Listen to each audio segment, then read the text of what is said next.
Do you buy or build your shell racks? All the stuff that I use to shoot my fireworks out of, I build everything. So right in front of me is a 3-inch professional shell rack. I'm building all these myself.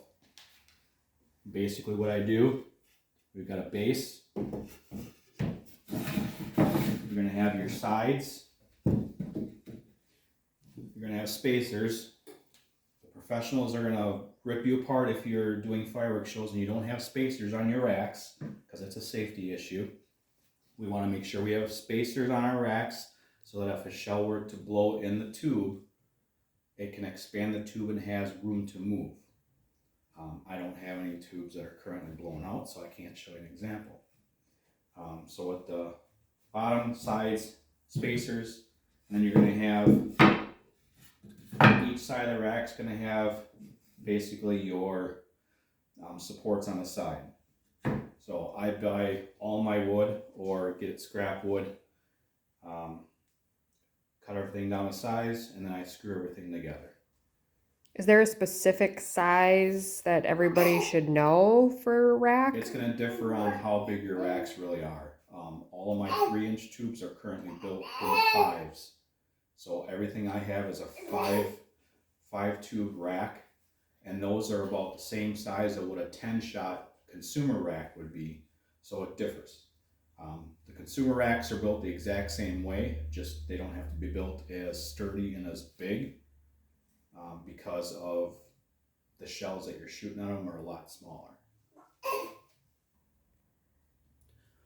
So over here you're going to see these are finished racks. So all the pieces that I showed you previously on the table, this is what a finished rack looks like.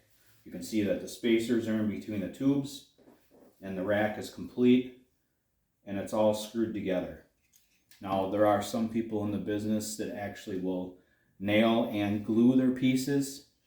I choose to just screw my pieces with longer screws, because then if I have to fix my racks, I can actually pull the pieces apart a lot easier and just cut a new piece of wood and put it on the rack, put it back together. So do the tubes just pop out if they do get burnt or blow up, or do you have to build a new rack every time? No, you can actually just go ahead. The tubes are removable.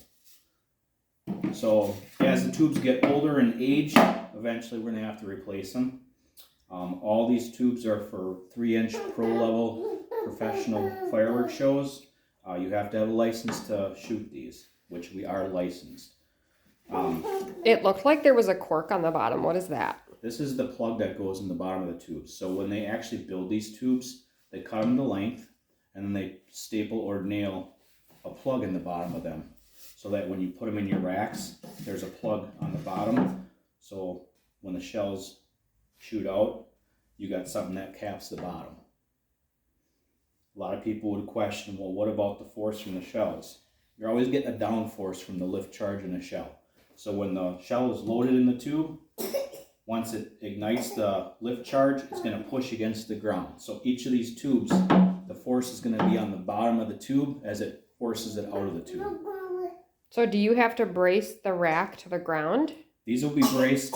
The way that this show is set up this year, 3 of these racks will be screwed together with bracing, and they're also going to be braced on each end with a stake in the ground holding them.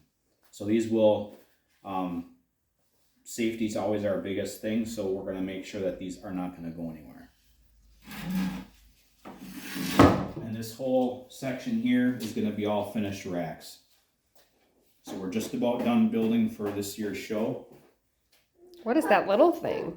So then over here, this year's show has comet shells in it. These are basically effect shells. Raccoon Fireworks has really good product. I've been very happy with the product they've come out with in the last couple of years, especially now that they have a pro line.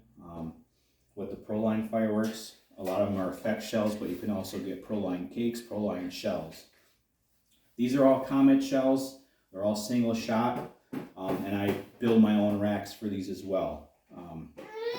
These are just a simple comet shell. that ignites and goes off in 3 seconds. So these are gonna be part of our show this year.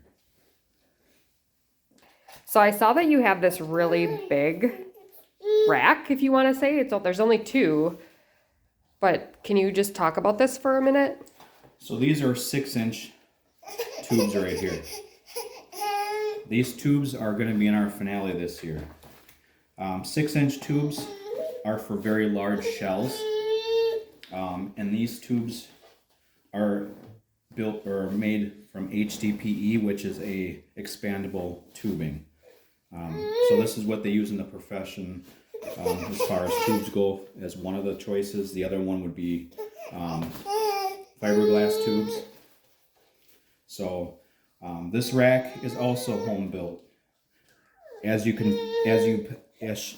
she pans down and looks around, you're going to see that there's screws everywhere. We have double spacing in between the rack or the tubes themselves. We have a thick base on the bottom, and we have spacers on the bottom as well. This rack is going to be reinforced to the ground.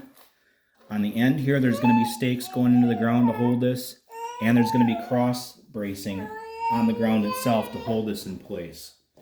So this specific rack, because of the force of the shells coming out of it, is going to be secured extra just for safety reasons. These are going to be in our finale at the very end of the show. Kind of a spoiler alert for anybody who's not going to be there. But you're going to see 2 amazing shells going up in the air at the very end.